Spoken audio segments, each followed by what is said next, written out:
क्या हुआ?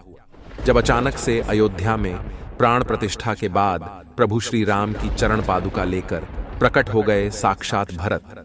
जब प्रभु श्री राम वनवास के लिए रवाना हुए थे, तब भारत ने उनके चरण पादुका को राज सिंहासन पर रखकर शासन चलाया था।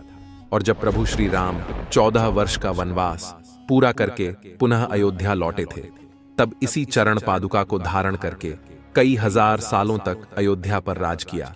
और अब जब एक बार पुनः कलयुग में श्री राम अयोध्या आने वाले थे, राम राज्य लाने वाले थे, तो उनके भ्राता भरत आखिर कैसे पीछे रह सकते थे? आखिर अयोध्या में कैसे प्रकट हुई दिव्य चरण पादुका? सच्चाई जानकर आपकी भी होश उड़ जाएंगे। वीडियो में आगे बढ़ने से पहले अगर आप भी एक सच्चे राम भक्त हैं तो वीडियो को लाइक करें और कमेंट बॉक्स में जय श्री राम सच्चे भक्त ही लिखें।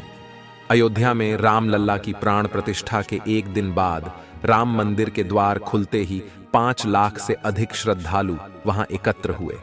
सुबह कुछ मौकों पर भीड़ ने बैरिकेड तोड़ दिए, जिससे भगदड़ जैसी स्थिति पैदा हो गई।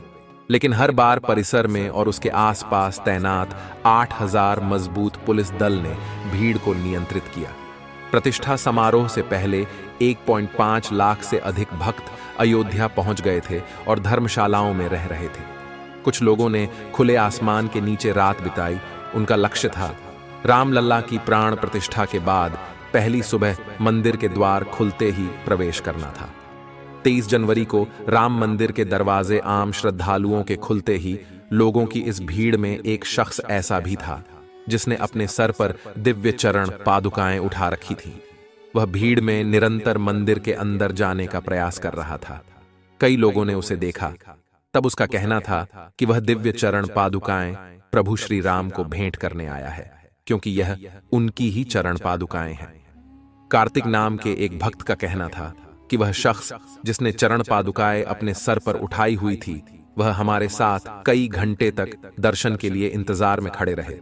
उस दिन तकरीबन 5 लाख श्रद्धालु अयोध्या राम मंदिर में दर्शन करने के लिए पहुंचे थे और तकरीबन 4 से 5 घंटे तक वह शख्स उस दिव्य चरण पादुकाओं को अपने सर पर धारण किए थे।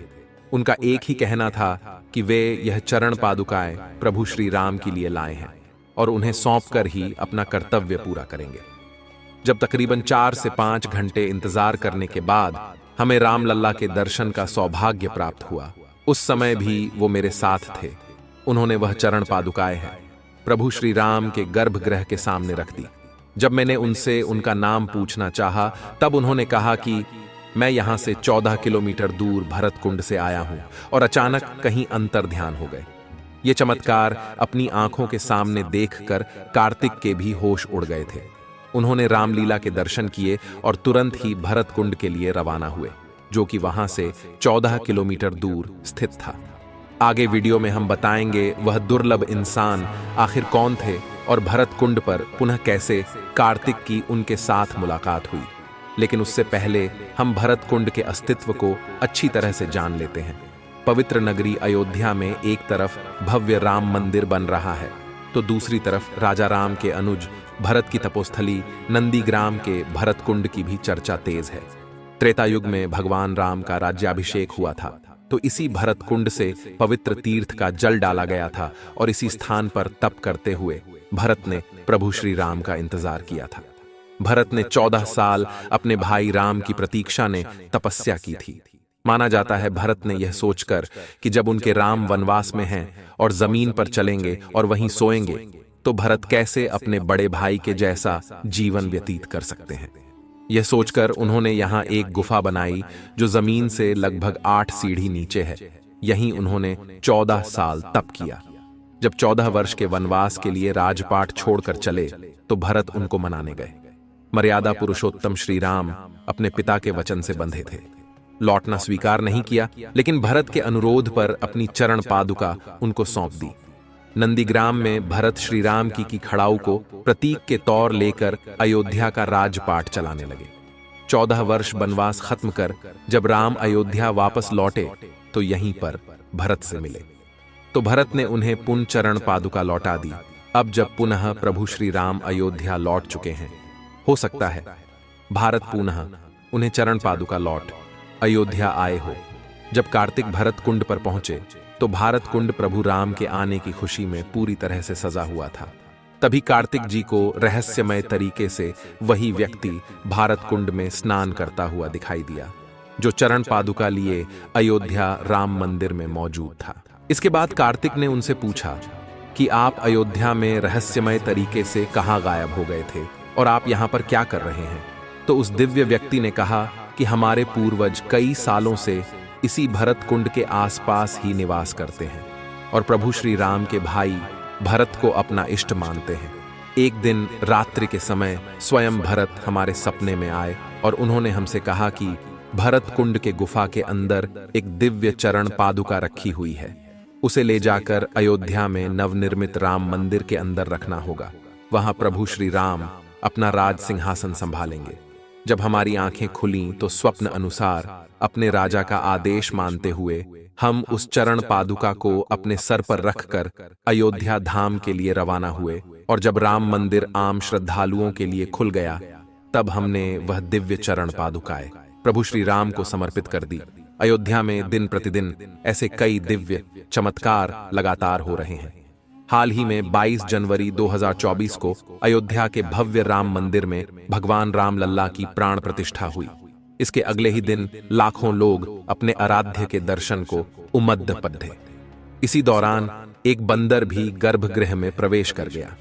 श्री राम जन्मभूमि तीर्थ क्षेत्र ट्रस्ट ने ट्विटर पर इसके बारे में जानकारी साझा करते हुए कहा है कि वहां तैनात सुरक्षा कर्मियों का कहना है, ये हमारे लिए ऐसा ही है मानो स्वयं हनुमान जी रामलल्ला के दर्शन करने आए हों।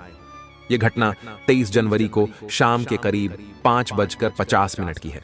उस समय तक करीब 3 लाख भक्त रामलल्ला का दर्शन कर चुके थे और करीब 2 लाख भक्त बाहर कतार में थे। पहले दिन 5 लाख से अधिक भक्तों ने राम मंदिर में दर्शन किया। ट्रस्ट की ओर से किए गए पोस्ट में बताया गया है, एक बंदर दक्षिणी द्वार से गूढ़ मंडप से होते हुए गर्भगृह में प्रवेश करके उत्सव मूर्ति के पास तक पहुंचा। बाहर तैनात सुरक्षा कर्मियों ने उसे देखा। वे बंदर की ओर यह सोचकर भागे कि कहीं वह उत्सव मूर्ति को जमीन पर न गिरा दे, परंतु जैसे ही पुलिसकर्मी बंदर की ओर दौड़े वैसे ही बंदर शांत भाव से भागते हुए उत्तरी द्वार की ओर गया। द्वार बंद होने के कारण पूर्व दिशा की ओर बढ़ा और दर्शनार्थियों के बीच में से होता हुआ बिना किसी को कष्ट पहुंचाए पूर्वी द्वार से बाहर निकल गया। वैसे अयोध्या में वानर की इस तरह उपस्थिति की यह कोई पहली घटना नहीं है। राम जन्मभूमि मुक्ति आंदोलन के दौरान कई प्रमुख मोद्धों पर इसी तरह वानर की उपस्थिति देखी गई है। इसी बीच रामलीला की मूर्ति बनाने वाले प्रसिद्ध मूर्तिकार अरुण योगीराज ने एक ऐसे चमत्कार के बारे में बताया जिसे उन्होंने खुद मूर्ति बनाते वक्त महसूस किया। राम मंदिर प्रतिमा निर्माण करने वाले कर्नाटक के मशहूर मूर्तिकार अरुण योगीराज ने ऐसी बात कही है जिस पर आप भी हैरान हो जाएंगे। उन्होंने कहा है कि नवनिर्मित राम मंदिर के गर्भगृह में जो मूर्ति लगाई गई है वह उन्होंने नहीं बनाई। दरअसल वे बात को अलग तरीके से कह रहे हैं। उन्होंने कहा कि गर्भगृह के बाहर तक उनकी मूर्ति की छवि अलग थी, लेकिन जैसे ही मूर्ति को गर्भगृह में प्रवेश कराया गया उसकी आभा ही बदल गई। इसे मैंने भी महसूस किया। मैंने गर्भगृह में अपने साथ मौजूद लोगों को भी इस संबंध में कहा था कि यह दैवीय चमत्कार है या कुछ और, लेकिन मूर्ति में बदलाव हो गया था। एक टीवी चैनल को दिए गए इंटरव्यू में अरुण योगीराज ने कहा कि मेरे पूर्वजों की 300 सालों की तपस्या का यह परिणाम है। मुझे शायद ईश्वर ने इसी कार्य के लिए धरती पर भेजा था। मैं इस जन्म में भगवान श्री रामलल्ला की मूर्ति बनाऊं। अरुण योगीराज ने एक बड़ा रोचक चमत्कार भी सुनाया। उन्होंने कहा कि हम जब मूर्ति का निर्माण कर रहे थे तो हर दिन शाम को 5 से 6 बजे के बीच बंदर वहां पर आते थे। वह आते, मूर्ति का काम देखते और चले जाते। कर्मशाला में इस प्रकार से बंदरों के आने से हम लोगों को परेशानी होने लगी। हमारा ध्यान भटक जाता था। हमने ट्रस्ट के महासचिव चंपत राय के समक्ष इस बात को रखा। उन्होंने कर्मशाला में घेरा लगवा दिया, वहां दरवाजे लगवा दिए गए। उस दिन शाम को जब बंदर आए और उन्होंने पूरा इलाका बंद पाया तो दरवाजा पीटना शुरू कर दिया। हमने दरवाजा खोलकर देखा तो एक बंदर को वहां पाया। अरुण योगीराज ने कहा कि जब हमने दरवाजा खोला तो वह अंदर आए, मूर्ति का निर्माण देखा और चले गए। फिर हमने दरवाजा बंद नहीं किया। ऐसे कई चमत्कार अयोध्या में नित्य प्रतिदिन हो रहे हैं। आज जो भव्य राम मंदिर का निर्माण हुआ है वह कई हजारों कार सेवकों के बलिदान का प्रतीक है। आप नीचे कमेंट बॉक्स में बताइए कि आप अयोध्या कब जा रहे हैं। और ये वीडियो अगर आपको पसंद आई हो तो लाइक जरूर करें। रोजाना ऐसी सत्य घटनाएं देखने के लिए हमारे चैनल को सब्सक्राइब करके बेल आइकन को जरूर प्रेस कर ले। अभी के लिए आप सभी को हर हर महादेव।